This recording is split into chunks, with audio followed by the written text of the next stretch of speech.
Halo guys, selamat datang kembali di Revolusi Rupiah. Hari Sabtu, seperti biasa kita akan mengadakan live stream dan tanya jawab.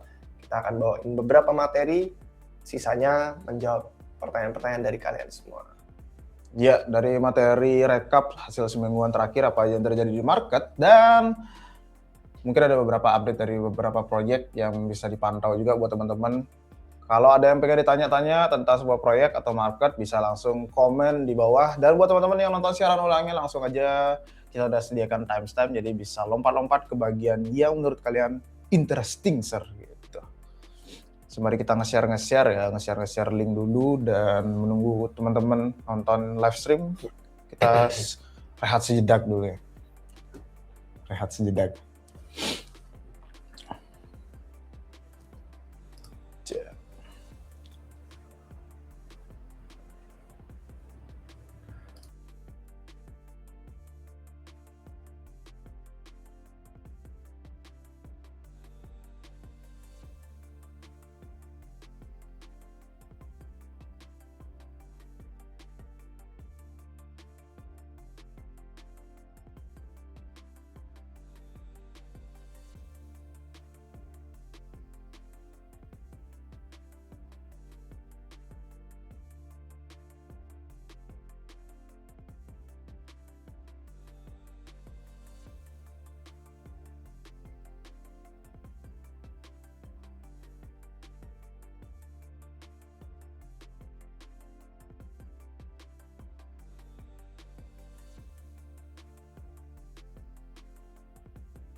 Oke, kita udah nge-share juga dan beberapa teman-teman udah masuk di live stream. Buat yang udah join bisa langsung tulis pertanyaan di kolom komentar ya guys ya. Jadi seperti biasa live stream kita bakal rekap dulu, habis itu kita share materi mungkin tentang market. Kalau ada yang bertanya bisa kita jawab-jawab habis itu langsung. Atau mungkin di awal pertanyaannya sudah relate tentang market atau yang mau kita update, jadi bisa kita bahas langsung. Komen ya, bisa kalau ada audionya kurang enak atau kresek-kresek atau ada kendala apa bisa di komen juga guys ya.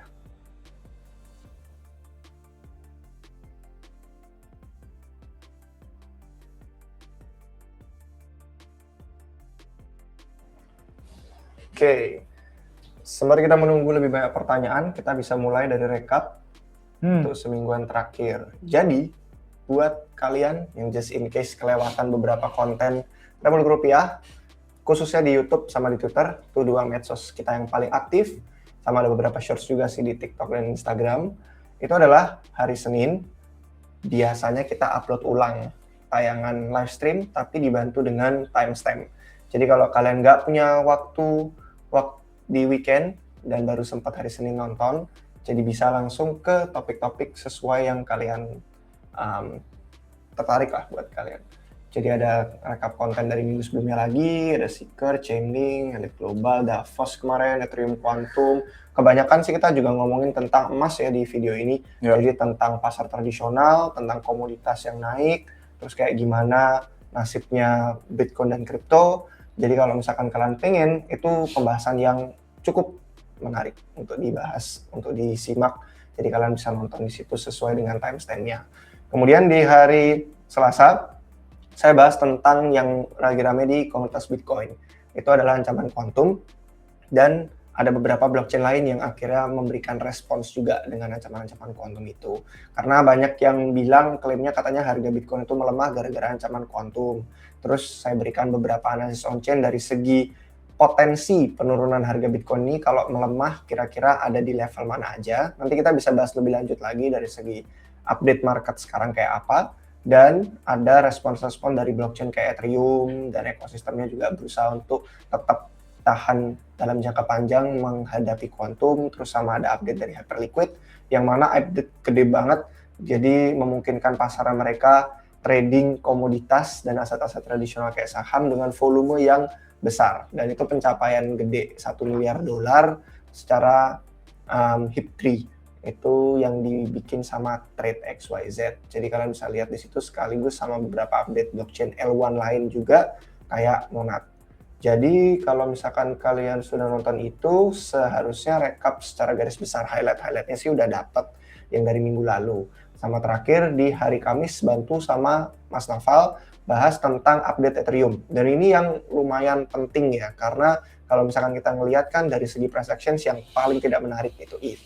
Tapi dari segi ekosistem dan teknologinya itu udah lebih gercep. Kalau sebelumnya lebih anteng-anteng, diem-diem, dan roadmap-nya kayak lama banget panjang, sekarang lebih dipercepat dan mereka lagi gesit, terus bikin banyak tim baru, dan fokusnya itu ada di banyak hal yang memang lagi rame secara TradFi juga, kayak artificial intelligence, itu ada banyak infrastruktur dan hal yang sedang mereka kembangkan. Terus ada privasi, yang mana sekarang penting banget di tengah dunia yang lagi banyak ketidakpastian dan pemerintah lebih sering mengawasi warga-warga negaranya. Kemudian ada juga kuantum yang tadi kita sempat bahas di video hari Selasanya juga.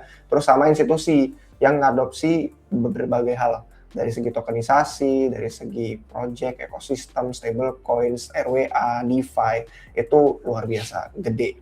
Jadi banyak hal yang belum ada L1 lain bisa lakukan. Bahkan Solana dan Bitcoin pun belum bisa. Jadi itu beberapa hal yang menarik yang kalau misalkan kalian masih penasaran dengan nasib Ethereum sekarang kayak apa, bisa tonton di situ. Kemudian untuk shorts-nya juga kalau ada yang lebih suka format video singkat dan to the point, langsung aja nonton di sini sesuai dengan topik. Apakah Quantum, Monad, Hyperliquid, Canton Network, terus dari segi analysis on-chain, pump fund, trading, NYSE, dan lain-lainnya. Ini kita publish setiap hari kecuali weekend. Habis itu di Twitter, ada lumayan banyak, dan ini kita harapannya bisa nge-tweet setiap hari, setidaknya sekali. Jadi kalau misalkan kita ngelihat dari terakhir kali kita live stream, ada di mana itu? Nah ini dia, terakhir kali live stream, terus kita nge-tweet tentang prediksi market. Jadi kalau prediksi market itu kita ngelihat yang paling gede Polymarket sama Kalshi, yang ketiga diem-diem lagi naik volumenya itu juga ada namanya Opinion Labs. Sayangnya pertama kali sebenarnya mereka dapat nama dan dibangun tuh awalnya di Monad, sayangnya malah pergi terus ke ekosistemnya BNB kalau nggak salah, karena investor mereka YZ Labs. Tapi kalau misalkan kita ngelihat di sini yang menarik itu adalah Polymarket sama Kalshi itu volumenya bener-bener ATH dan mereka tuh mencetak rekor, dan kalau Kalshi memimpin, Polymarket itu masih gede di pasar kriptonya. Kalau misalkan Kalshi itu masih lebih ke pasar olahraga, banyak platform-platform tradisional olahraga itu pada pengen bikin prediction market. Jadi bisa aja keancam tuh posisinya Kalshi yang memimpin. Makanya mereka mulai diversifikasi, pakai pasar kripto. Cuman sayangnya kalau dibandingin sama Polymarket, Polymarket tuh pasar kriptonya paling banyak, paling gede, volumenya lebih besar, dan dominan. Selisihnya tuh jauh banget, kayak kalau di Kalshi itu pasarnya BTC, bulan Januari volumenya cuma $1 juta, di Polymarket tuh $64 juta. Jadi 64 kali lipatnya. Makanya Kalshi mulai bikin banyak market-market terkait kripto. Itu tentang prediction market. Nah, terus setelah itu kita publish tentang fundraising.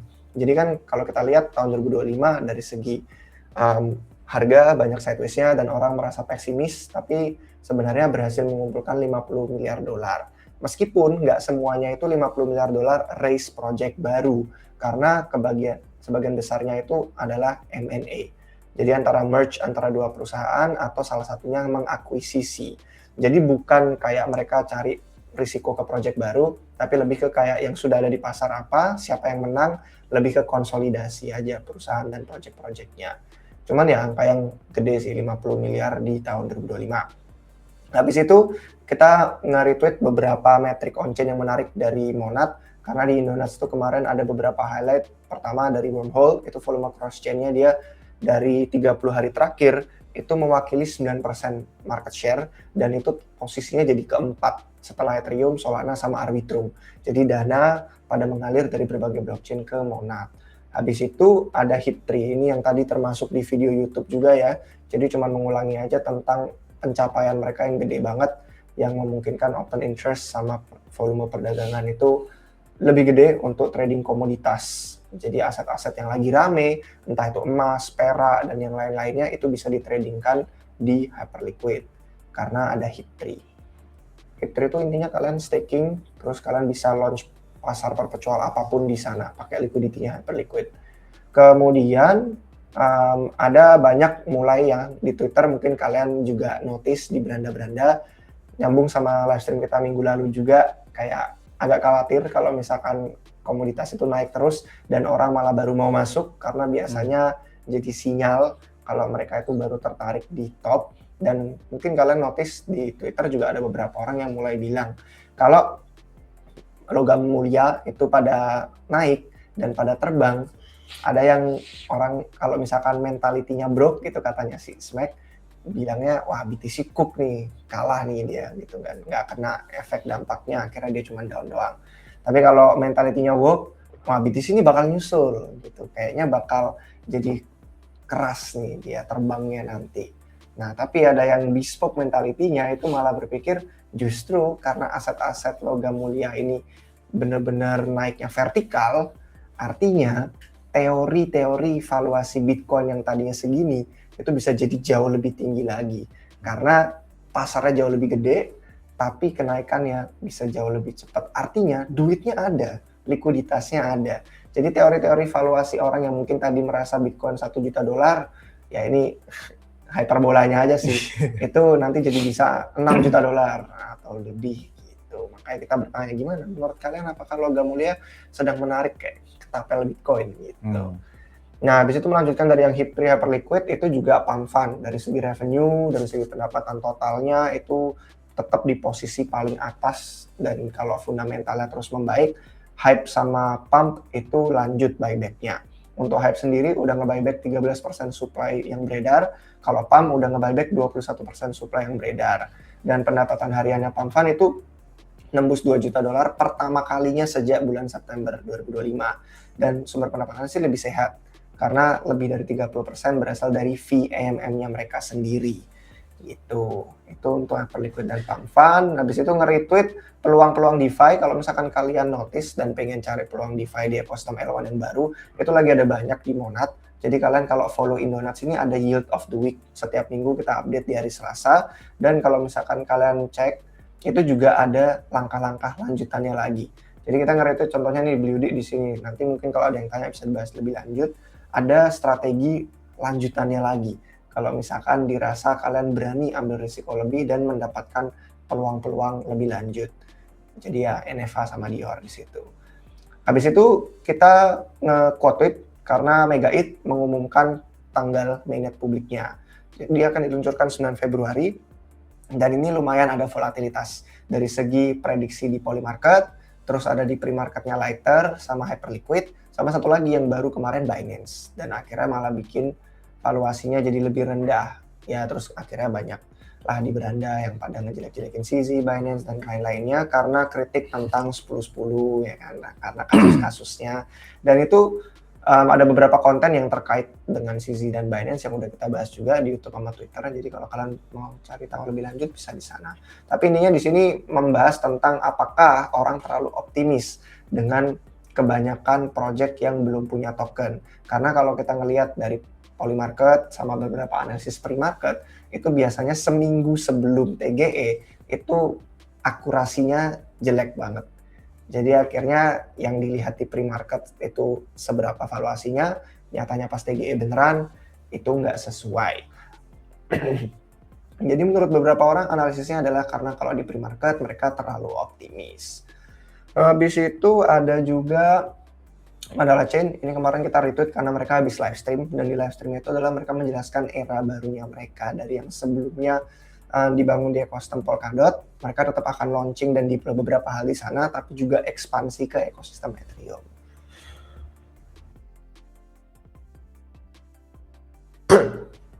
Oke, terus habis itu ada Doppler. Doppler ini menarik karena dia kalau orang mungkin cuma baca dari segi deskripsi atau bio-nya mungkin dipikir kayak launchpad biasa. Padahal dia membantu mekanisme pasar dan struktur token yang diluncurin untuk bisa lebih bagus, lebih baik daripada token-token di launchpad biasa. Dan dia didiriinnya sama mantan kontributor Uniswap. Kebetulan Uniswap juga ngadain auction, ada platform yang kemarin dijadiin tempat sale-nya Aztec juga, dan itu memungkinkan orang-orang untuk bisa launch dengan lebih baik. Mereka baru aja dapat fundraise $9 juta dan baru aja diluncurin di Monad. Jadi contoh project kayak Bonat, Hyperstations itu kemarin pada pakai Doppler, ngeluncurin token pakai Doppler, dan Doppler pengen bantu lebih banyak TGE di ekosistem Monad. Jadi itu mungkin ada beberapa hal yang menarik untuk dipantau ke depannya. Sama terakhir, kita udah schedule juga sih beberapa tweet untuk hari ini sama besok, tapi yang kemarin terakhir kita tweet adalah tentang The DAO. Jadi ini kan yang kena hack di tahun 2016 yang menyebabkan krisis eksistensialnya Ethereum, makanya sampai hard fork, terus jadi ada Ethereum Classic dan ETC. Udah 10 tahun, dari 2016 ke 2026, sekarang kembali lagi. Jadi duit sisanya yang masih ada bakal mereka pakai untuk bener-bener meningkatkan keamanan Ethereum. Itu berita terakhirnya. Selain itu nanti mungkin kita bisa bahas lebih lanjut dari segi market, makro, dan kalau ada pertanyaan-pertanyaan yang kalian lihat di Twitter, mungkin kelewatan kita nggak bahas, karena langsung komen aja di bawah. Tapi menarik ya, The DAO itu ya. Dia comeback lagi setelah 10 tahun. Jadi cadangan uangnya lumayan berarti sekarang kan nilainya. Ya, Kalau dulu kan mungkin harganya masih nggak sekarang ya Ethereum. malah Jadi lebih lumayan banyak dari jumlah pertama fundraise tau. Padahal udah ada hilangnya. Nah itu. Karena fundraise-nya dalam US dollar. Dan itu 150 juta. Sekarang Sekarang 170 juta dolar dalam bentuk ETH. dalam bentuk ETH. Dan ETH lagi turun pun masih lebih gede daripada raise-nya dulu. Jadi tebal banget sih fund-nya dia itu ya. Sangat menarik, sangat menarik. By the way kalau ngomongin hype tadi sih itu volumenya silver itu ngeflip it nih. Yang HIP-3 ya tadi. Kalau kita lihat kan silver sekarang sama gold lagi anjlok ya dan volumenya gede banget di hype sampai ngeflip it itu tadi aku lihat di Twitter ya. GG sih ini HIP-3 ini volumenya. Dari kalau di capture sama CME itu udah nge-capture value 3% ya kalau nggak salah tadi ada tweet. Ya untuk perkembangan on-chain good lah gitu. Ya. Bring all on-chain. Oke, kita mungkin ke pertanyaan nih. Langsung pertanyaan pertama. Iya. Pertanyaan pertama dari Mas Lidi ya.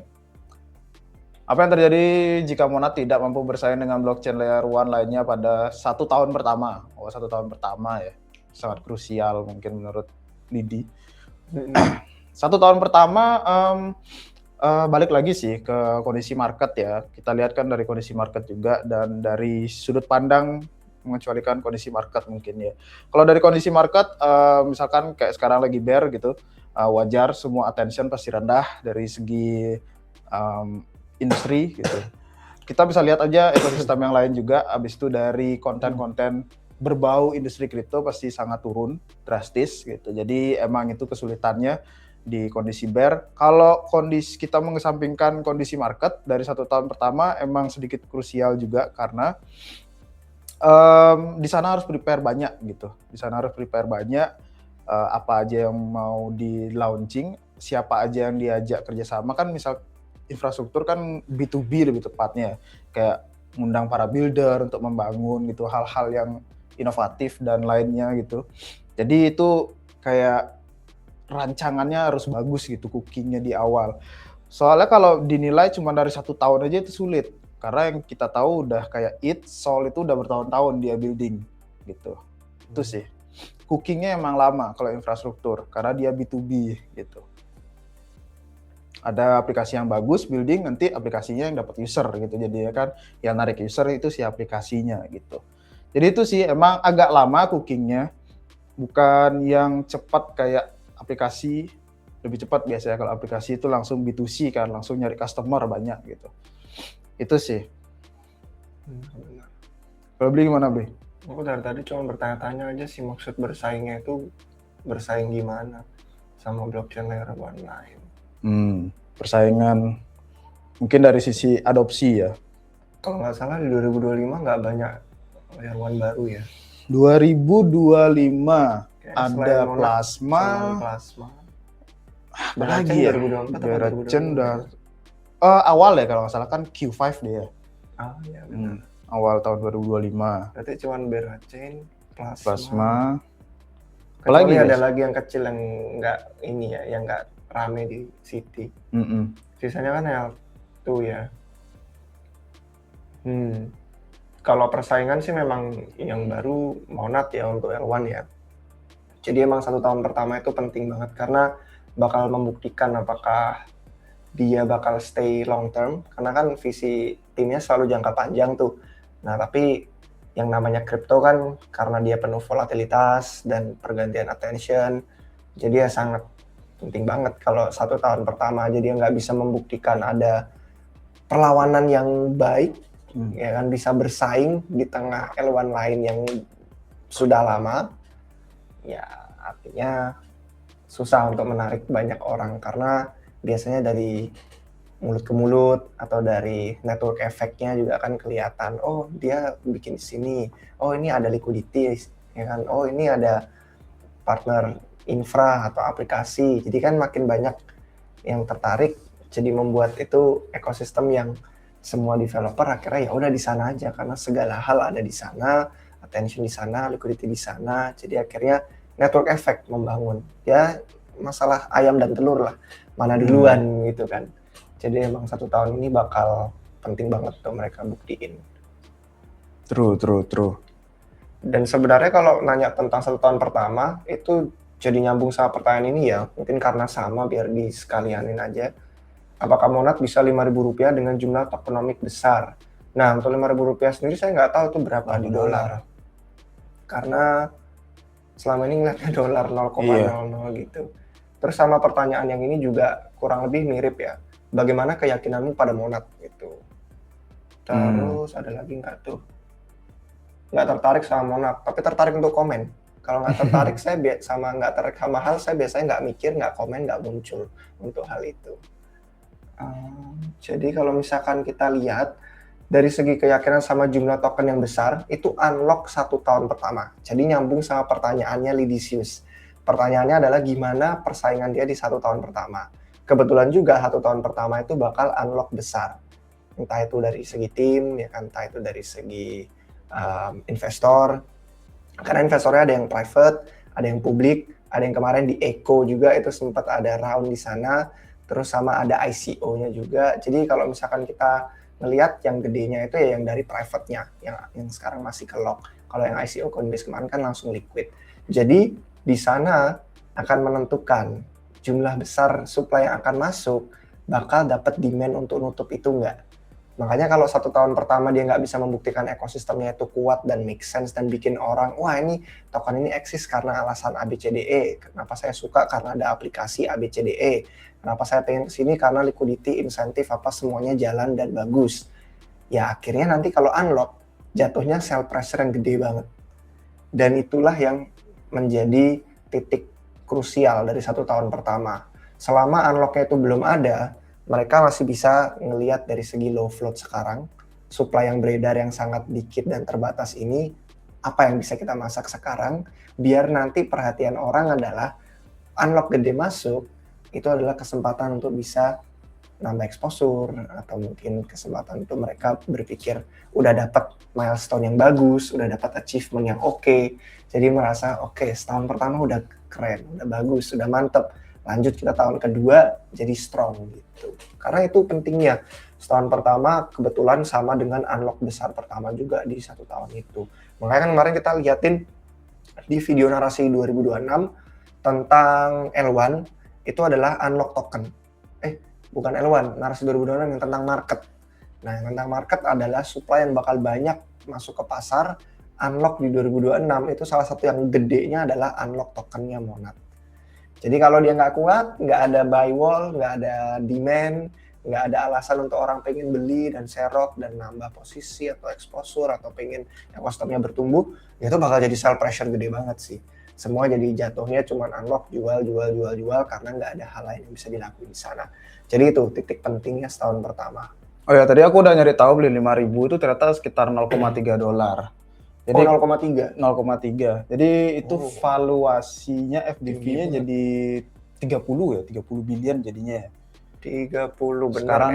Sekarang 2 kan 0,02. 30 billion jadi market cap-nya kalau masih di sebelum unlock itu sekitar 3 billion, artinya top 50 masuknya. Top 30 by market cap. Market cap ya, tapi bukan FDV. Kalau FDV 30 billion jadinya. Kalau kita lihat di proyek-proyek, ya kalian bisa lihat di CoinGecko juga kan, liatin FDV siapa aja, L1 lainnya gitu. Jadi kalian bisa bandingin dan kalian bisa lanjut riset gitu. Ya. Kalau dari segi keyakinan sih tetap yakin dari segi tech, karena dari sebelum TGE ya, kalau misalkan kalian ngelihat kan sekarang orang banyak yang rame ngomongin Monatnya karena price action, karena harga, karena tokennya udah live, jadi ya memang itu insentif paling gede, memang nggak bisa dipungkiri, kita semua memang manusia yang tertarik dengan insentif. Dan token, aset yang liquid itu adalah hal yang lebih enak untuk dilihat, lebih mudah untuk di-manage risikonya daripada sebelum itu.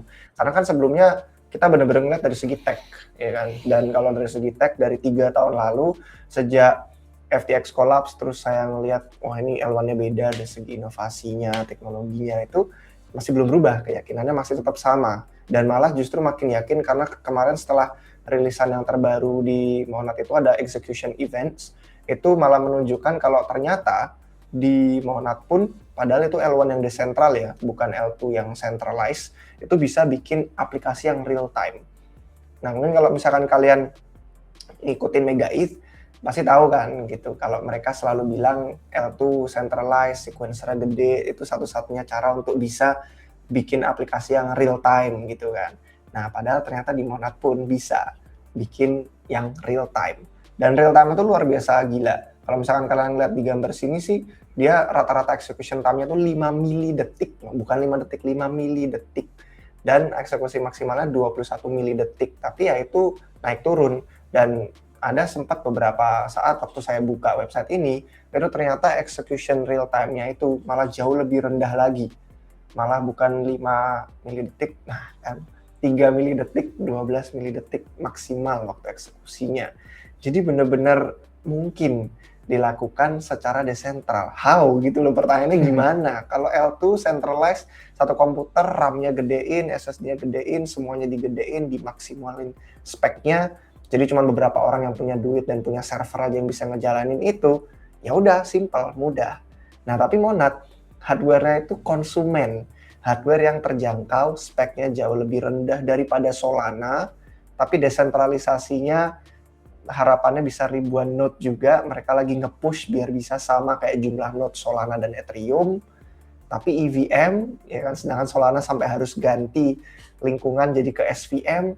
Nah ini tetap EVM, tetap L1, tetap decentral, tetap scalable, dan real time.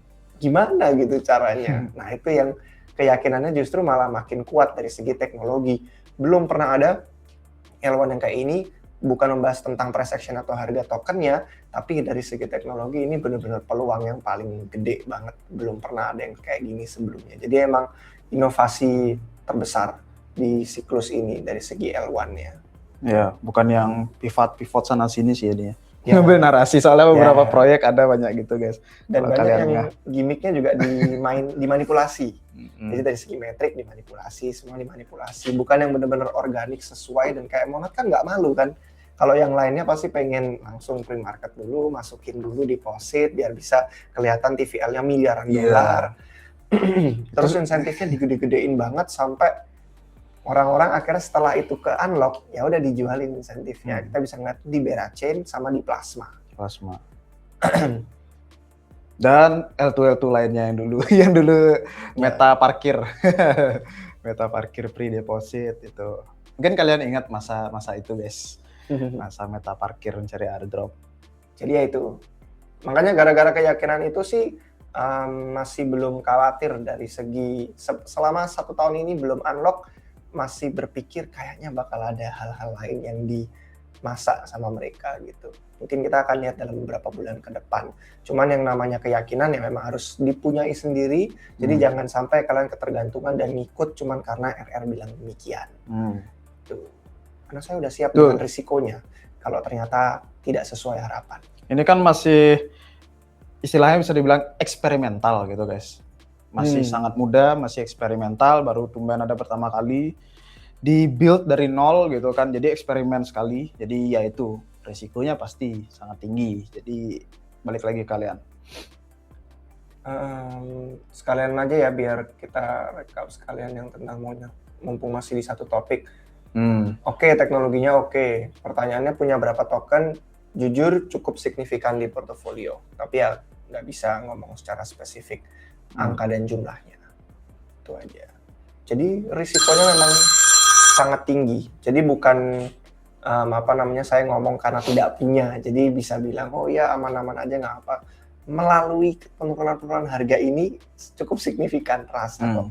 Jadi ya itu dia. Saya siap dengan risikonya dan punya keyakinan. Tapi setiap orang kan beda-beda. True. Tapi beberapa bulan kan juga ada update juga, Bli. Dari Hmm. segi tag-nya itu aku kurang ngerti sih. Soalnya belum baca semuanya. Maksudnya masih sangat sering update gitu. Kayak sebulan, 2 bulan terakhir tuh ada beberapa update dari segi tag-nya. Mm-mm.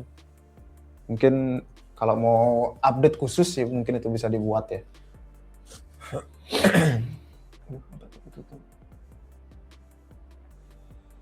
Oh, apa tuh? 4 kali DCA Monad karena Explorer RR. Make sense. Oh, maksudnya karena penjelasannya ya. Ya, yang penting jangan ketergantungan aja sih, karena kan kita disclaimer aja setiap kita bikin video sama live stream itu bukan saran keuangan gitu. Jadi kita cuma ngasih informasi sesuai dengan apa yang kita lihat dan yakini, dan kalian bebas untuk tidak mengikuti itu. Ya. Masih setia menunggu walaupun running loss. Ya, floating loss memang. Karena kalau misalkan kita ngelihat dari yang terakhir ICO aja pun itu masih di bawahnya. Khawatir aja di unlock ke depan. Ada saran. Sarannya itu kembali lagi. Kalau kita sudah tahu unlocknya ada di akhir tahun, kira-kira kita ada punya keyakinan dan analisis pribadi atau enggak dalam beberapa bulan ke depan, adakah potensi untuk itu antara balik modal atau justru malah profit, atau justru malah hal yang sebaliknya terjadi menjelang unlock di akhir tahun ini. Karena ini udah bulan Januari selesai, jadi besok udah mulai masuk ke Februari, terus tinggal dihitung aja sampai kalau nggak salah bulan 10 November bulan. atau Oktober ya, Lagi kayaknya 10 bulan. November. Nah itu, yang namanya investasi bukan cuman altcoins, Bitcoin pun juga begitu kan. Kita udah tahu nih target harga, terus sama risiko penurunannya. Kalau kalian ngeliat di beberapa video Republik Rupiah di YouTube, khususnya analisis on-chain, itu kita selalu ngasih 2 skenario. Jadi kalau skenario-nya adalah lagi turun, levelnya yang perlu dipantau mana aja, dan kalau turunnya sampai sedalam itu, kuat nggak nge-hold itu selama beberapa bulan atau berapa tahun. Nah kalau nggak kuat, artinya berarti lebih baik exposure-nya dikurangin. Berarti itu terlalu berbahaya, terlalu berisiko, dan itu duit yang kita butuhkan artinya, bukan duit yang kita siap relakan. Jadi ya tinggal dipilih-pilih aja. Karena kalau kita bikin plan mending sekarang, sebelum nanti tiba-tiba harga melonjak naik, atau sebelum harga tiba-tiba menuki turun dalam, itu bikinnya sekarang. Karena sekarang emosi kita jadi lebih stabil, karena harganya masih belum jelas mau kemana. Nanti kalau tiba-tiba harganya udah jelas naik atau turun, justru plan kita tuh takutnya jadi berubah dan impulsif, dan disitulah kita biasanya bikin kesalahan. Jadi saran saya adalah kita udah tahu info-info ini, 1 tahun krusial pertama untuk ekosistem L1 baru, ada unlock di depan mata dalam 10 bulan, dan kita ngeliat dari segi metrik on-chain, adopsi, terus sama beberapa hal yang lagi terjadi, kira-kira yakin atau enggak, mau hold atau enggak, karena opportunity-nya tidak sama untuk semua orang. Kalau misalkan ada yang berani terus nge-hold lama, terus ternyata memang believe in something dan yang di-believe-nya itu sesuai, tepat, ya itu bakal reward-nya mantep banget sih. Tapi kalau ternyata salah yang diyakini, ya harus siap dengan kerugian yang bakal ditanggung di situ. True. Dari cycle ke cycle biasanya gitu. Berlaku untuk semua aset investasi ya. Altcoins, Bitcoin, di luar kripto, saham, ya kan, semua ada opportunity cost-nya. Worth it nggak untuk kita untuk ngambil opportunity cost itu, atau lebih mending cari yang lain. True. Kalau Di buat saya metal worth pun it. juga. Kalau buat orang lain mungkin tidak. Balik lagi ke kalian guys. Nah, ngomongin tentang opportunity cost dan harga, ini tadi ada beberapa pertanyaan tentang market sih. Oke. Karena sebenarnya menarik ya, kalau kita ngelihat audio aman, halo beli. Nah ini udah pada TP di emas dan silver ya, beli BTC OTW new all time high dong. Nah jadi ini kayak bahasan yang menarik. Jadi kita bisa lihat dari segi market, karena kan ada yang mulai beberapa, entah karena megang altcoins atau karena megang Bitcoin atau karena megang aset lain, kayak sekarang lagi di mana sih? Apakah udah bottom? Apakah saatnya sarannya gimana? Apakah hold atau enggak gitu? Mungkin ini bisa jadi gambaran referensi sekalian ya kalau ada yang lain. Bottom kah? Bottom kah? Ya itu lagi. Emas Bottom bisa nggak kah, rebound? Nimbrung. Emas bisa nggak rebound? PD itu apa?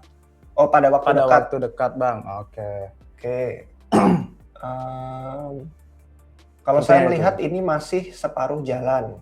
masih dalam lagi. Oh, ini konteksnya mungkin yang di judul ya? Ya, konteksnya di judul. Apakah masuk fase akhir bear market? Oke, menarik juga tuh. Soalnya market lagi menarik, khususnya Indonesia kan. Ya. Banyak yang beredar meme-memes gitu, kayak masuk di kripto, rungkat gitu kan, dari 2025 gitu, rungkat. Habis itu pindah ke saham bros gitu kan, banyak yang mulai ngobrolin saham, pivot dari kripto, habis itu IHSG, HALT, habis itu rungkat. Oke, ikuti investasi yang pasti-pasti aja gitu. Gold gitu, rungkat juga. Tapi ini penurunan terbesar guys. Dari sisi silver ini ya gila banget, sampai 30-40%-an hampir ya.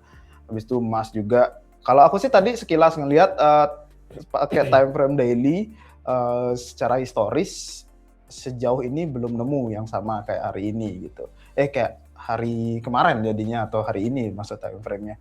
Belum nemu. Jadi bisa dibilang ini sudah terbesar dalam sejarah.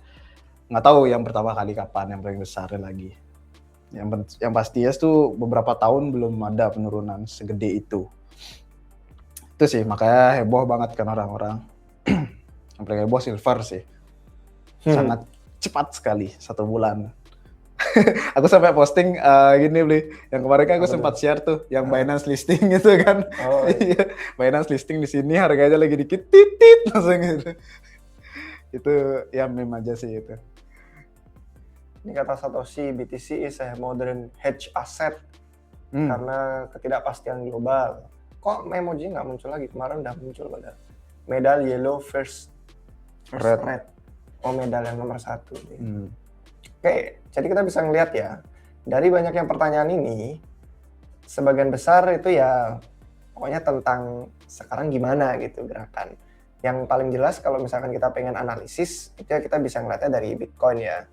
Analisis on-chain tuh metrik dan datanya itu paling banyak tersedia, jadi mungkin di sini bisa kasih gambaran. Nanti kalian tinggal sesuaikan sendiri, kalau misalkan kalian ngeliat pemimpinnya Bitcoinnya kayak begini, kira-kira gimana dampaknya ke altcoin, atau apakah ini udah saatnya emas dan perak top terus rotasi ke Bitcoin atau enggak, ya itu semua kita nggak bisa prediksi, tapi at least ada gambaran di sini kayak apa. Dan ini sebenarnya alasan kenapa kita taruh di thumbnail sama di judulnya itu masuk fase akhir bear.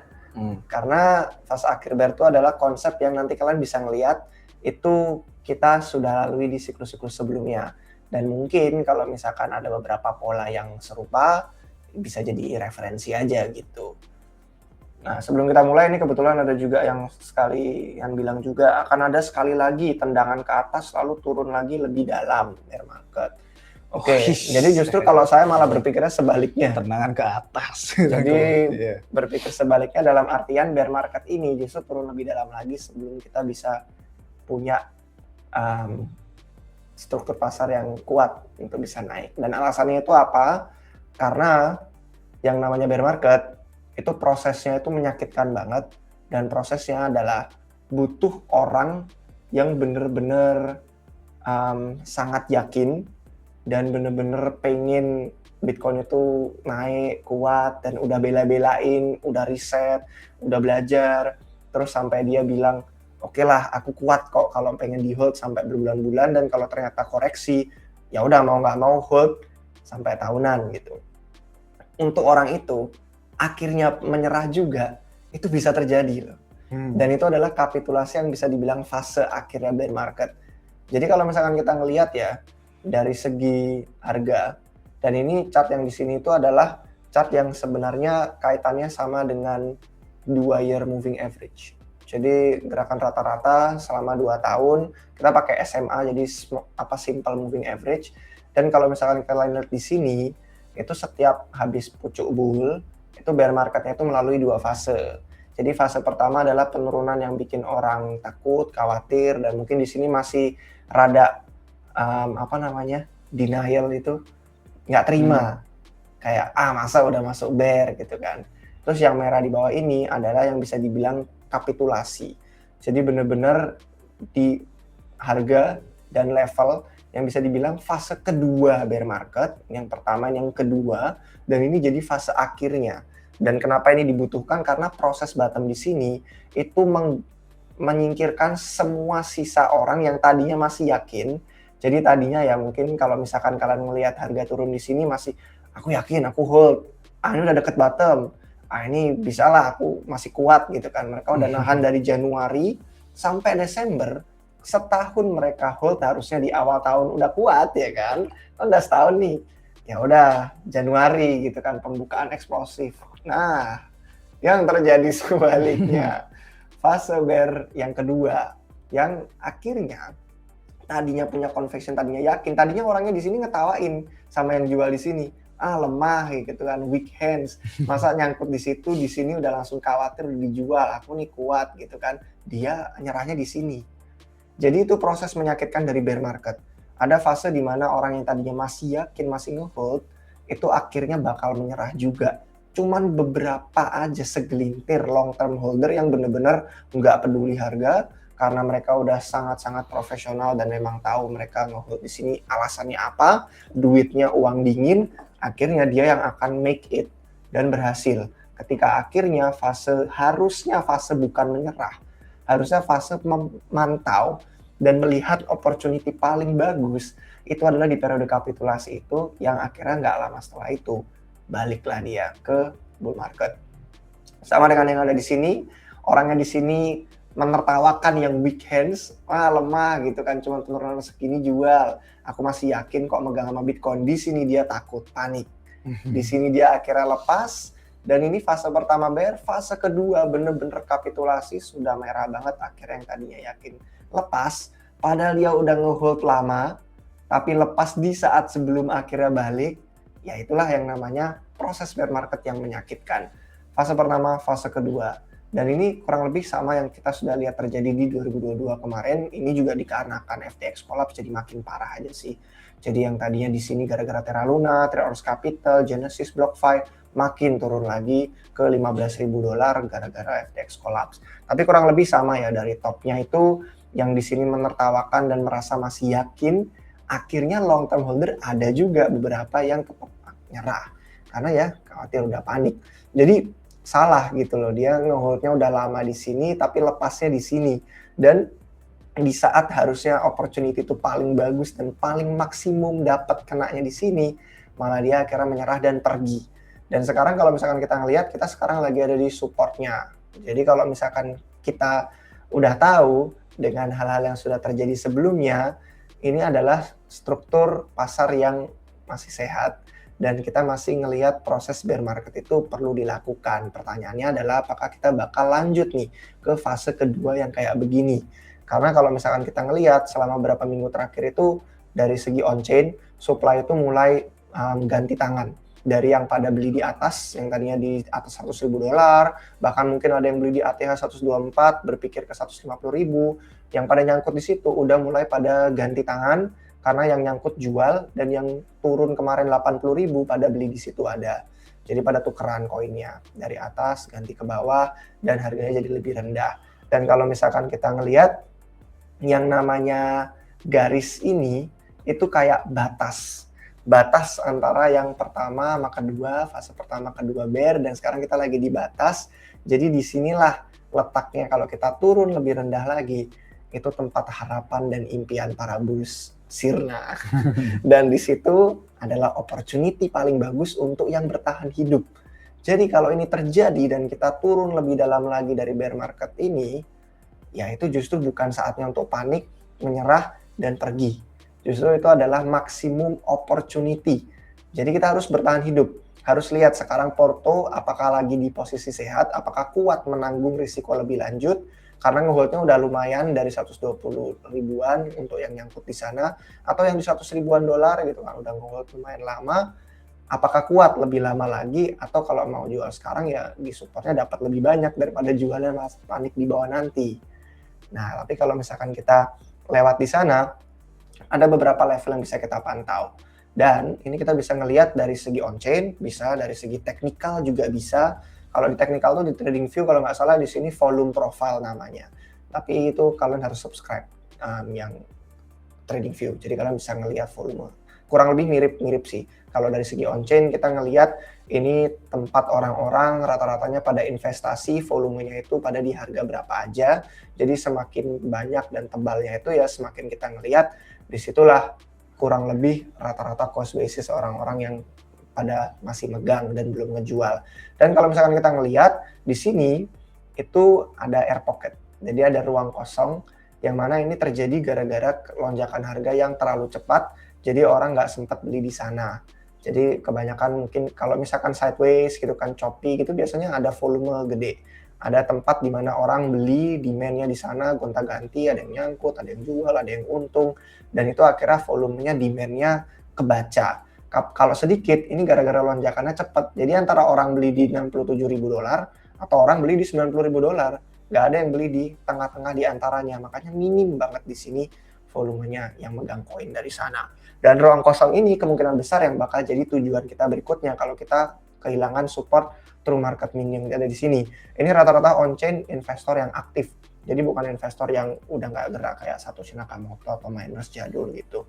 Dan kalau dia keluar dari sini 80.000, jadi lebih rendah daripada yang local low-nya kemarin November kan di 81-an ribu dolar. Itu artinya kalau kita turun dari sana, jemputnya di sini. Jadi ada ruang kosong dan itu sampai ke kisarannya kurang lebih $70.000. Baru dia ketemu lantai yang ada penahannya. Jadi istilahnya kayak kalau misalkan kalian ngelihat air netes gitu kan atau bola jatuh, tek ketahannya di sini. Karena ruang kosongnya di sini jatuh dari 81 jebol dia turun ke $70.000, itu kurang lebih demand yang lumayan gede. Jadi kalau misalkan kita ngelihat itu kurang lebih periode sideways yang waktu tahun 2024. Ini kalau nggak salah yang yen carry trade unwind juga. Jadi di sana ada banyak pergantian tangan dan orang-orang bakal naruh demand jadi support berikutnya di situ. Jadi kalau misalkan kita ngelihat memang sekarang lagi berat ya, banyak yang nyangkut nih, lihat aja. Pada beli di atas 100.000, pada beli di ATH, dan yang pada nyangkut-nyangkut ini dia yang kemudian nanti bakal turun ke bawah. Jadi kalau misalkan kita ngelihat ya kurang lebih ada kemiripannya sama di siklus-siklus bear yang sebelumnya. Dan kalau misalkan kita ngelihat dari level 81 ini jadi kayak batasnya ya. Yang tadi kita lihat batas antara fase bear pertama dan fase yang bear kedua. Sekarang kita lagi ada di kisarannya situ. Kalau misalkan kita turun ke bawah, yang rugi itu rata-rata investor on-chain yang aktif, itu kan true market min. Terus sama ETF juga. Kurang lebih cost basis ETF ada di 82 ribuan dolar. Jadi antara ETF, on-chain investor, terus sama yang pada beli di local low-nya November ini. Jadi ngerasa mereka, untung aku nggak beli ATH, aku belinya di 82.000. Lah mana kok belum untung, belum TP, sekarang turun lebih rendah lagi. Itu orang-orangnya. ETF, investor on-chain yang aktif, sama yang kemarin beli di local low situ. Jebol, 70.000. Itu lanjut di demand berikutnya yang kalian bisa lihat di sebelah kanan sini. Itu pada mulai di sana. Dan kalau misalkan ternyata yang ini pun nggak nutup dan nggak kuat, itu level berikutnya yang kalian bisa pantau adalah $56.000 di sini. Karena ini secara historis realized price itu jadi bottom bear market sebelumnya. Cuman karena kita percaya kayaknya di siklus ini evolusi bear market, jadi harusnya nggak turun sedalam itu. Ya kita tinggal lihat aja faktornya apa yang bakal memaksa orang menjual koin banyak-banyakan dari 70.000 ke $56.000. Karena tuh jaraknya jauh dan ada demand di sana. Dan kalau di siklus sebelumnya itu ada alasan-alasan kayak Mt. Gox, ada FTX collapse, ada ICO boom, ada banyak banget alasan yang gede banget.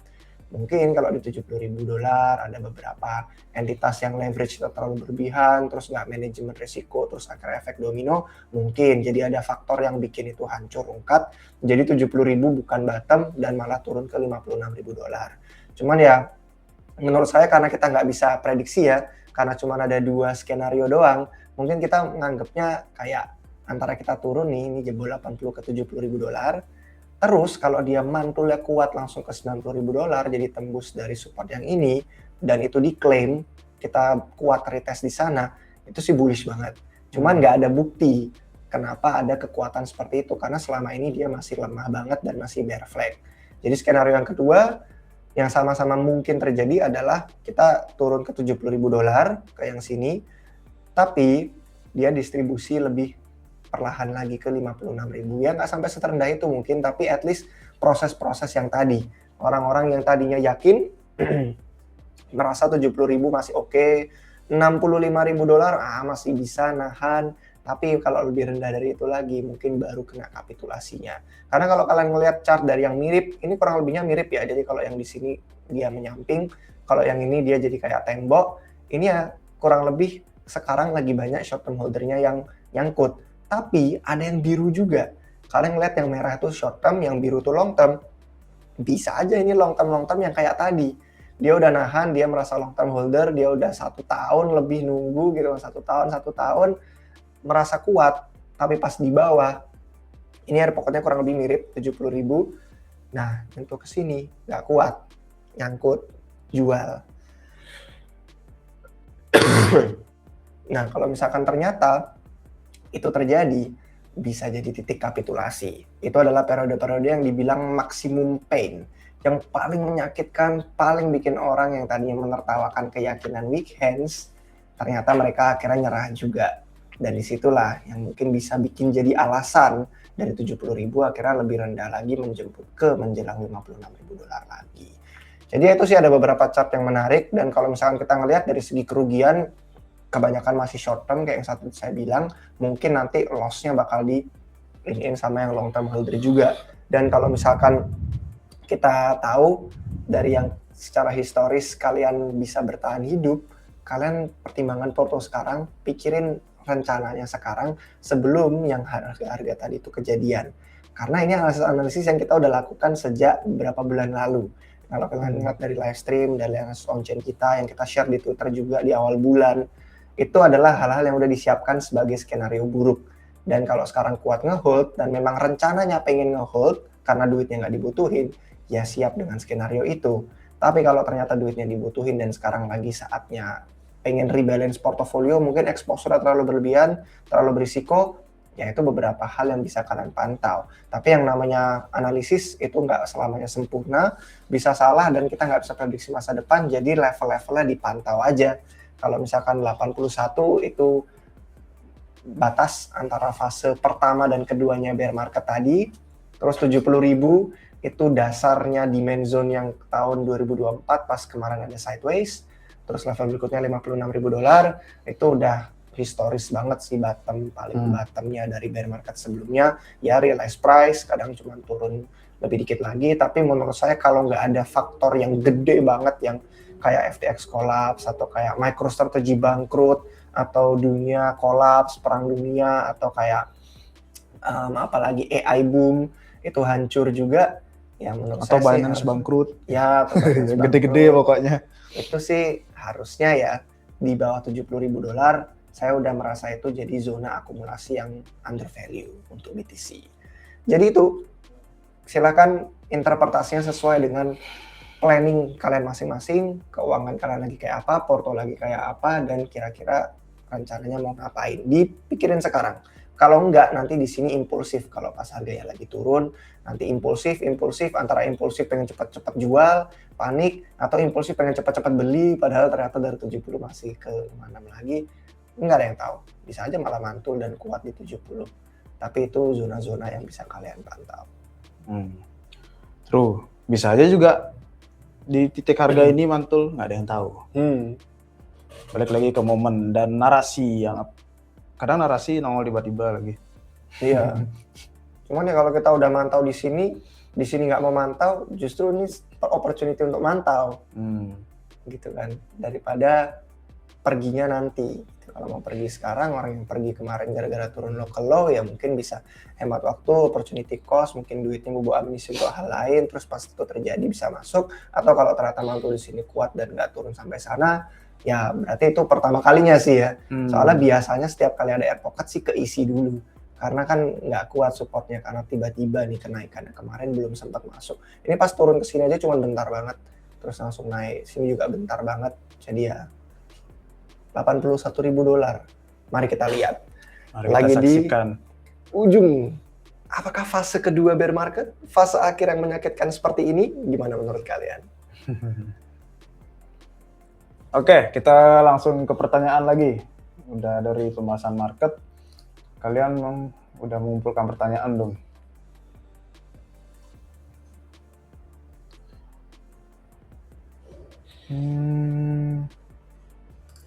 Ini Kak boleh nanya altcoin selain Monad kah? Boleh, Nggak ada boleh. yang nanya yang lain tadi. Iya. soalnya. Kita bahas apapun kok. Bisa cek semua live stream kita, Mm-mm. banyak bahasan menarik dari altcoin lain.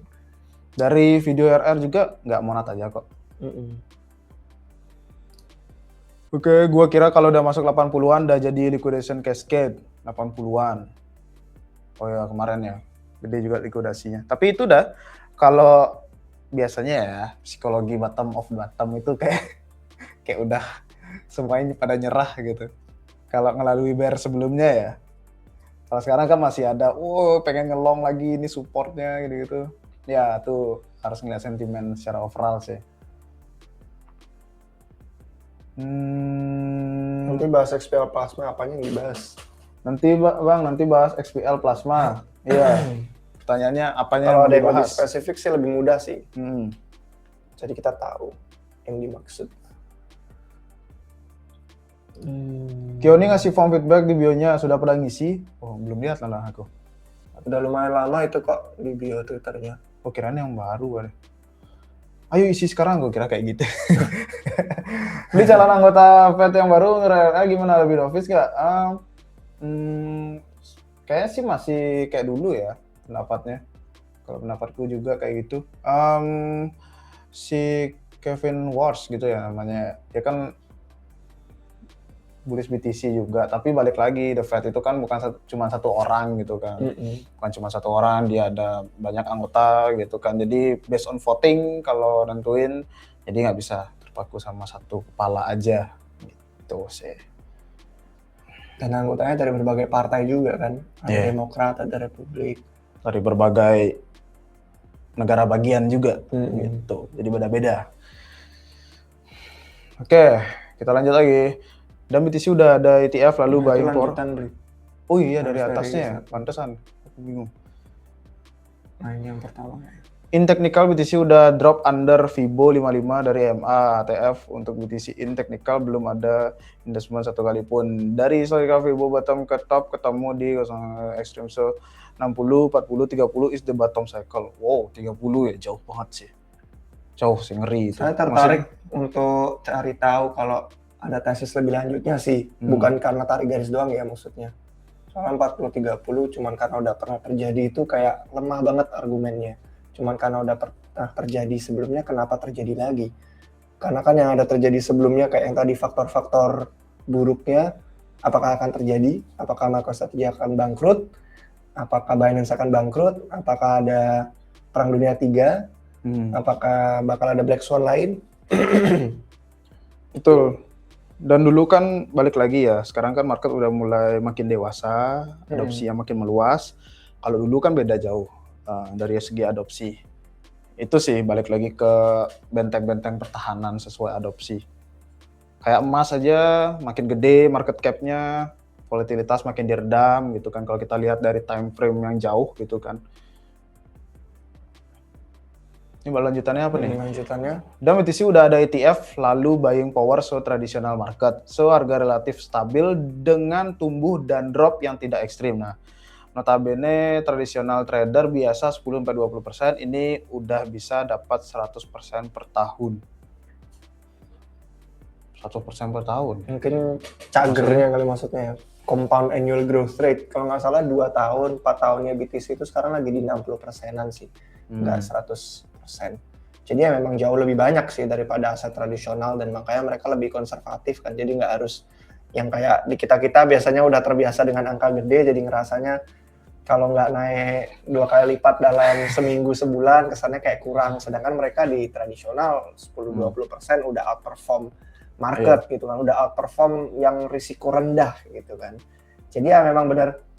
Cuman justru karena ada pasar tradisional itu jadi kita bisa ngelihat gerakan harga yang harusnya lebih profesional juga sih. Karena kalau trader retail kan relatif dia ya tadi basisnya TA jadi tarik harga, tapi terus leverage-nya itu biasanya sering salah kalau kita ngelihat dari data historis dengan banyaknya short squeeze, dengan banyaknya likuidasi gitu kan. Sedangkan kalau institusi kan biasanya nggak pakainya leverage atau future margin, pakainya option, lebih profesional. Terus kalau dari segi ETF, ETF-nya juga bagusnya spot. Dan kalau kita ngelihat sih sejauh ini ya gerak-gerik ETF-nya itu cenderung masih mengikuti harga. Karena Hmm. memang hari-hari awal. Jadi orang-orang pun biasanya bukan cuman BlackRock-nya aja kan yang beli, karena mereka nge-salesin ke konsumennya, dan konsumennya biasanya masih orang-orang yang ya baru pertama kali invest Bitcoin, ngelihat harganya turun ya pasti minta pengen dijual aja daripada di hold. Makanya biasanya kalau kita ngeliat dari flow, harga BTC turun, inflow-nya buruk Buruk. atau malah outflow keluar. Mm-mm. Tapi kalau harga Bitcoin-nya naik, ya inflow-nya naik karena Hmm. merasa kayak mereka ketinggalan. Tapi sering berjalannya waktu sama kayak dengan ETF emas, ya pada akhirnya ETF akan lebih dipahami dan asetnya bakal lebih dipahami. Kita udah belajar ini 7 tahun lebih, 10 tahun untuk beberapa yang OG. Sedangkan mereka baru 1 tahun ETF. Jadi baru banget mereka mempelajari asetnya gimana, dan mungkin sering berjalannya waktu dan nanti kalau pasar pulih, fundamental mereka udah lebih pahamin, ya harusnya sih lebih mencerminkan alasan mereka pengen beli daripada cuman karena harga gitu. Ya, soalnya balik lagi kan, kalau ETF itu kan ada retail juga yang megang, sama aja kok. Jadi kalau dia panik atau dia FOMO gitu, bisa aja dia beli pas harga lagi naik. Kalau kita lihat historis, inflow gede banget kalau harga lagi nanjak-nanjak naik gitu. Pas harga lagi turun, outflow-nya gede banget gitu. Jadi nggak bisa dipakai acuan, wah ini outflow ETF gede, pertanda apa. Nah itu retail juga yang beli gitu. Itu retail juga yang beli gitu. Jadi bukan itu acuan utamanya gitu. Jadi kayak wah ETF banyak keluar, ada yang mereka tahu, ada insider atau apa.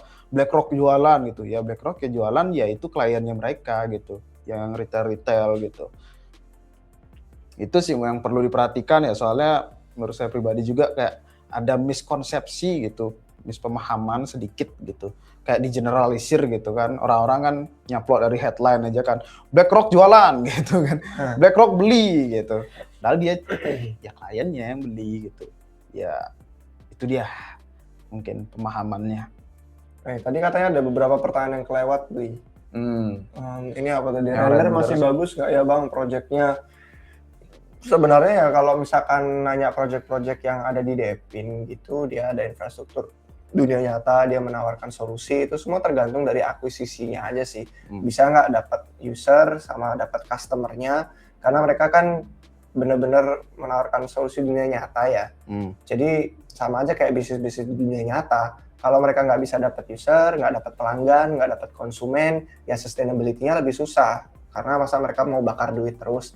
Dan kalau ngomongin dari segi price action, itu biasanya sih kurang terikat ya. Karena mana kebanyakannya token Depin itu biasanya antara dijadiin reward, jadinya kalau orang dapat itu malah buat sell pressure doang dijual, atau nggak dapat hak-hak dari segi revenue, dari segi ownership. Jadi meskipun bisnisnya oke, bagus dan sustainable, megang tokennya itu kita nggak dapat value. Dan masuknya mungkin cuma ke bisnis mereka, ya bisa lanjut, ya mungkin bisa buyback atau apa, tapi nggak ada jaminan dan nggak dijanjikan. Jadi bukan cuma ngomongin tentang render secara spesifik, tapi dari segi Depin secara keseluruhan harus bisa menembus pasar mainstream. Kalau usernya masih sebatas crypto native yang cari insentif, oh nanti aku beli GPS, aku pasang di mobil, aku bikin peta kayak Google Map, terus dapat reward token, terus tokennya aku pakein jadi penghasilan kedua, ya itu jadi sell pressure, dijual, jadi nggak ada alasan untuk di hold. Tapi kalau bisa menembus pasar mainstream dan beneran dipakai jadi solusi dunia nyata yang orang-orang kayak, wah ini nih game changer, kenapa Google Maps centralized jelek nggak dibayar, tapi kalau ini aku dibayar bagus, lebih jernih, akurat, real time, barulah menyentuh mainstream, Depin bisa lebih sustainable. Price action tetap nggak tahu sih, kalau soal itu beda-beda ya. Itu balik lagi sih ke masalah sustainability-nya ya, ke sustain tokennya jangka panjangnya. Soalnya kan based on insentif, sama aja kayak gaming, narasi gaming gitu kan. Kalau kita ngejudge secara keseluruhan, yaitu gambaran besarnya gitu kan.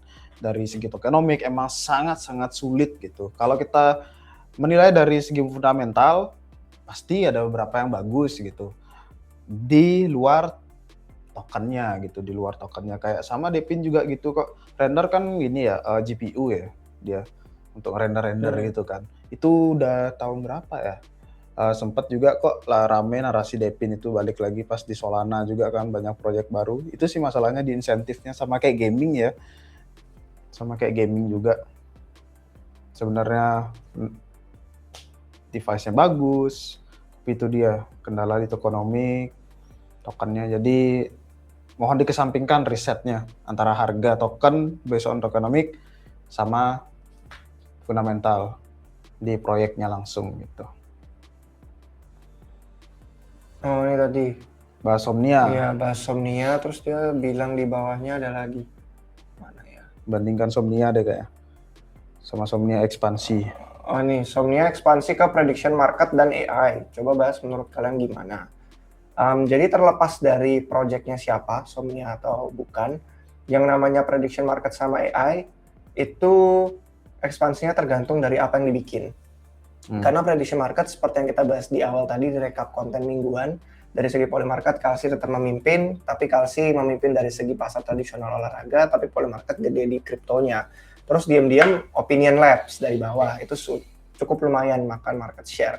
Selain itu, selain yang tiga, kayak yang lainnya tuh bener-bener minim banget adopsinya. Karena yang namanya pasar prediksi itu ya kalau orang udah nyaman sama satu platform, jadi nggak pindah-pindah kecuali mungkin cari insentif. Tapi yang suka nyari insentif biasanya cuma orang crypto native doang. Sedangkan adopsi yang gede dari prediction market itu bukan dari crypto native-nya, dari orang-orang luar.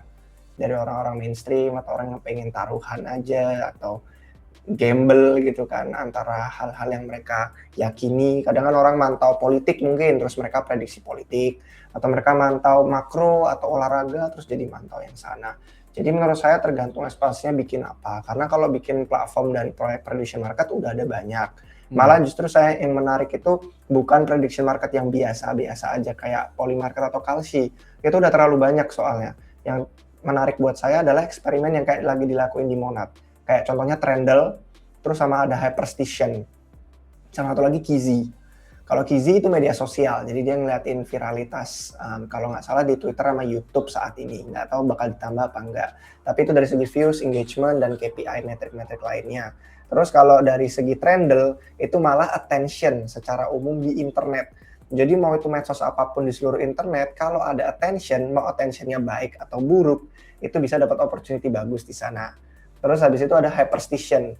Kalau Hyperstition itu justru malah prediction-nya itu bikin orang untuk pengen ngelakuin hal tersebut.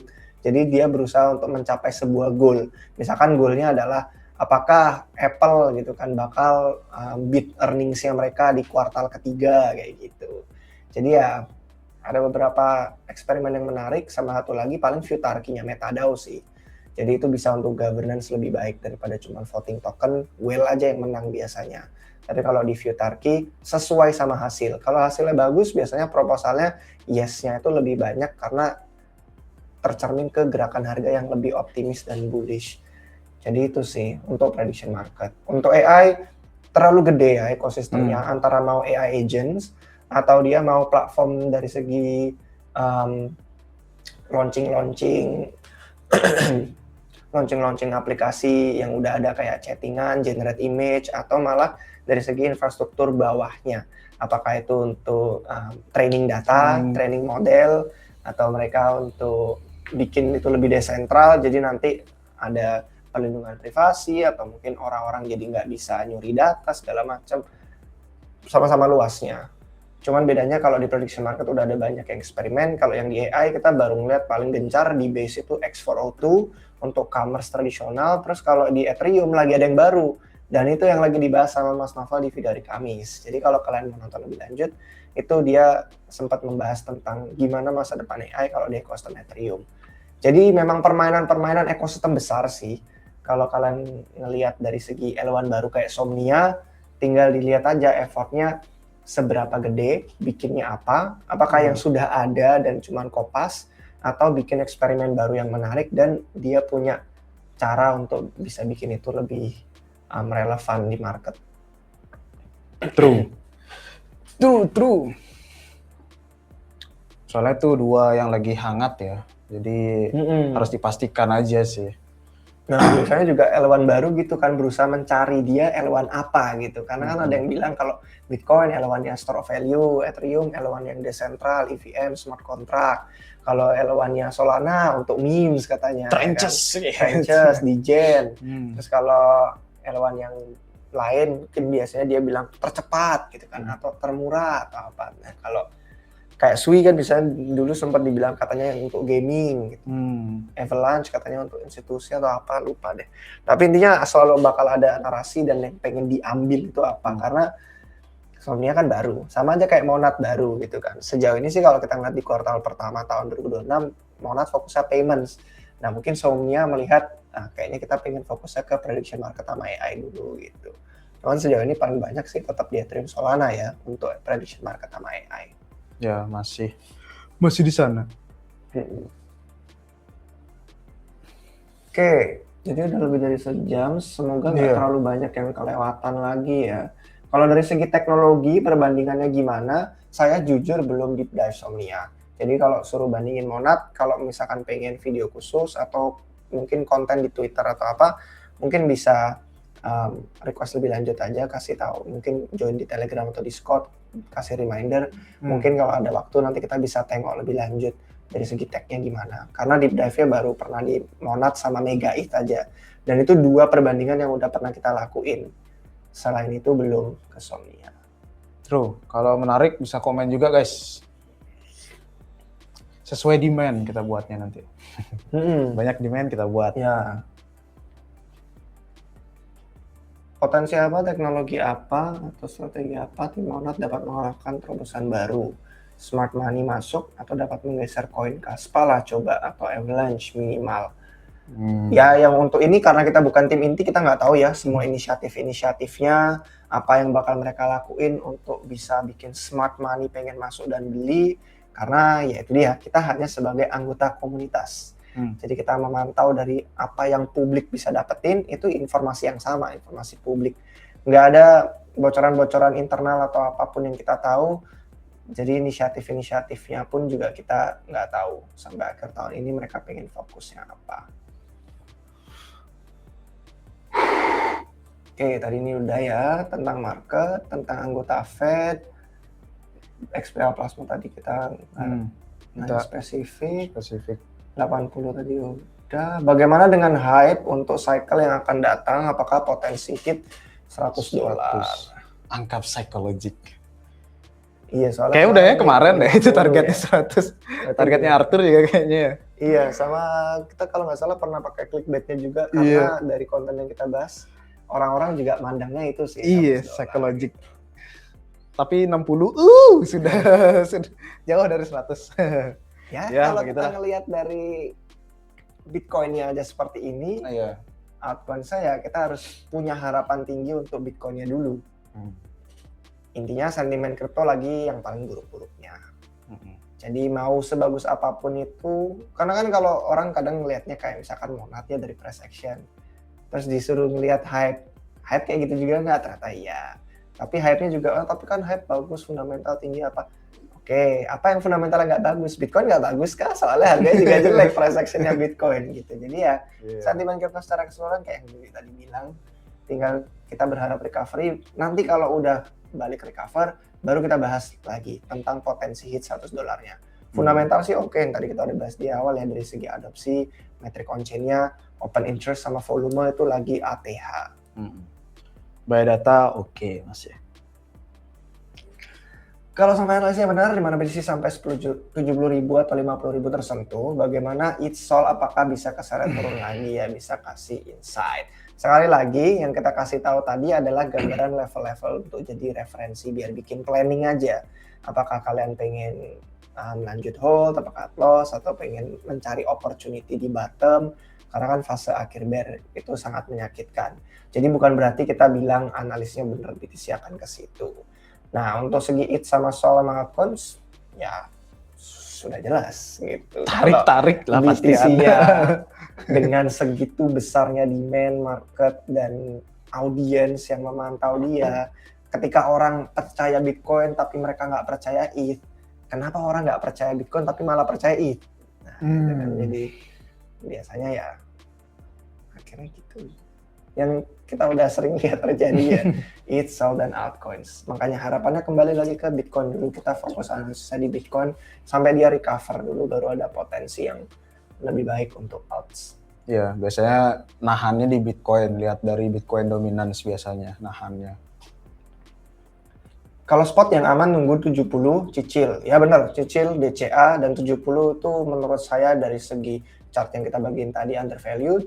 Jadi kalau cepat atau lambat, at least DCA turun ke 56 masih bisa beli lagi. Tapi kalau all in malah nggak bisa. Kalau future kata dia lebih aman short. Naik Justru itu. short aja. Sebelum turun ke 60 sampai 70-an mustahil pump ke 110-an ribu ke atas. Ya nggak mungkin sekali coba langsung 110-an. At least nembus 80-90-nya dulu. Cuman ya kalau dibilang future lebih aman short, justru biasanya di periode-periode bawah bottom itu yang takutnya malah tidak aman. Karena short-short itu justru membuat harga jadi short squeeze. Karena tiba-tiba ada lonjakan naik, untuk nutup biaya shortnya, mau nggak mau beli spot, mendorong harga makin naik lagi. Nah ini bahasanya mungkin dibenerin ya, kalau future lebih aman short, amannya itu dihapus. Udah future ya tidak aman pastinya. Gitu sih. Itu sih sarannya, amannya dihapus. Ini volatil banget soalnya kalau kayak begini gerakan harga mau turun. Lagi proses bottom itu soalnya menggoyahkan orang yang tadinya yakin jadi nggak yakin, yang tadinya pengen hold jadinya terpaksa jual. Di saat itu tidak tepat untuk pasang future. Soalnya banyak yang menebak-nebak bottom, banyak yang pasang posisi long, ada juga yang banyak menebak, wah ini bisa turun lagi, banyak posisi short juga. Biasanya tuh dihantam atas turun biasanya dulu, sampai tradernya terkuras, itu udah biasa. Nah ini pertanyaannya ini kan kita sekarang lagi di titik ini. Titik merah. Nah mau shortnya di mana? Di sini, di sini, di sini, di sini, di sini, di sini, di sini, di sini, di sini, apa di sini? Itu dia. Karena gerakan harganya itu nggak kotak, set. Oh di sini short, oke, gitu loh, kayak kelihatan jelas. Nah kalau yang kayak begini, di mana shortnya yang aman? Soalnya naik turun terus, kena short squeeze terus ini. Likuidasinya pasti tinggi nih, dari sini orang pengen nge-short ternyata harganya ke sini. Dan biasanya kan kalau bear itu fundingnya juga lebih gede kalau short, karena banyak yang nge-short gitu kan. Karena posisinya jadi sama semua ke situ. Itu juga perlu diperhatikan, nge-hold 3 bulan gitu misalkan posisi nge-short itu tahan nggak sama fundingnya gitu. Ntar ujung-ujungnya udah profit tapi kalah pas sama funding, loss. Iya, loss jadinya. Itu sih banyak kalau future itu resikonya sangat gede, jadi perhitungannya sangat detail, nggak bisa cuma nebak-nebak, asal nebak, oh nih lagi turun, ayo kita short lagi nih, biar turun lagi, nggak bisa kayak gitu. Makanya orang-orang yang perhitungan trader yang biasanya udah pakai tools profesional, option dia pakainya, pasti option. Banyak soalnya. Iya, itu yang udah toolsnya profesional ya. Kalau kita cuma toolsnya, oke, pakai aplikasi di HP gitu, ada analisanya gitu, ya agak bukan agak sih, besar resikonya, itu aja. Udah benar tadi DCA aja kalau mau invest jangka panjang gitu. Kalau mau trade ya balik lagi, terserah. Terserah kalian guys. Cuman itu aja, cuma ingetin future itu resikonya sangat tinggi. Short tipis-tipis katanya. Iya, tipis-tipis jadi tebal ya. $50, $100, $50, $25, tahu-tahu udah ribuan dolar hilang. itu dia. Ya balik lagi arus tipis yang berbahaya. Karena dikit-dikit kerasanya nggak banyak tapi sering. Dikit-dikit. Kalau dibalikin gimana ya? Kalau DCA tipis-tipis, nah itu lebih enak nggak sih? Iya. Kalau tipis-tipis lama-lama jadi bukit gitu. Ya balik lagi ke manajemen risiko kalian guys. Kalau udah pro ya silakan. Silakan. Volatilitas adalah teman trader yang pro. Itu dia. Kan? Itu adalah peluang paling enak. Atas bawah dapat cuan. True. Untuk yang pro. Yang pro. Soalnya based on data harus 97% ya bisa dibilang loss trader. Makanya banyak untungnya untuk exchange perpetual. Sebenarnya ini bear market apa ya? Kocak juga bear market kripto doang katanya. Saham komoditi naik, kripto doang. Iya, dari tahun lalu akhir tahun lalu ya. Bear market kripto jadinya karena kripto ya doang. Bener Bang, bear market kripto kan kriptonya doang. Bripto ini. Emang ngomongin kripto iya sih ya. Kalau bear yang siklus bisnis gitu mungkin semuanya ikut gitu. Nah, saham juga gitu. Kalau dari makro nggak jauh kok, nggak jauh, nggak ada sentimen yang buruk banget, enggak. Paling ya itu aja perang dunia gitu aja spekulasinya orang-orang. Kalau dari makro secara overall ya ada kayak Jepang yang kemarin, tapi ke saham di AS nggak terlalu ngaruh gitu kan, karena beda region juga ya. Tapi karena kripto global, ya itu dia sentimennya bear market di kripto aja. Emas lagi nanjak, tapi dari kemarin-kemarin nanjaknya udah sangat-sangat gila ya. Dan kita melihat penurunan 1 hari, 2 hari yang sangat gila juga. Jadi hati-hati aja juga gitu. Apa yang naiknya gila, ya itu juga resikonya bisa turunnya sangat-sangat kerasa gitu. Jadi di momen-momen seperti ini lebih bijak aja sih. Soalnya kalau di Indonesia juga sendiri banyak yang makin terdesak. Sahamnya juga kena soalnya. Kalau di AS kan enggak.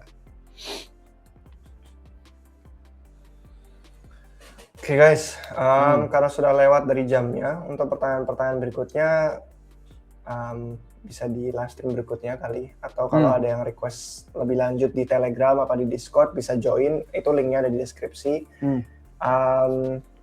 Pokoknya kita setiap hari Sabtu, itu dari antara jam 12 sampai setengah 1. Itu biasanya kita udah mulai. Tergantung sama situasi teknis dan lain-lain. Jadi kalau misalkan kalian ada yang belum terjawab hari ini, kami mohon maaf. Harapannya kita bisa bahas lagi dan jawab di minggu yang akan datang. Ya, mungkin penutupnya pakai ini, Bli. Penutupnya apa nih? Nih penutupnya. Enak jadi investor, tetap cuan, tinggal tidur. Nah ini sebutan kayak the art of doing nothing but win gitu. Jadi itu dia sih. Kalau udah yakin fundamental, time frame jangka panjang, fundamental nggak berubah, gimana pun noise di market abaikan. Ya itu dia. Kita petik hasilnya di kemudian hari. Semua ada momennya. Sekarang lagi momen gold mungkin. Jangan dulu, waduh nih kita salah arah. Jangan kayak gitu. Kalau udah yakin sama fundamental, ya ikutin tesis kalian masing-masing. Itu dia guys. Sampai jumpa di live stream selanjutnya. Kita bakal di sini terus ya guys. Thank you, See you.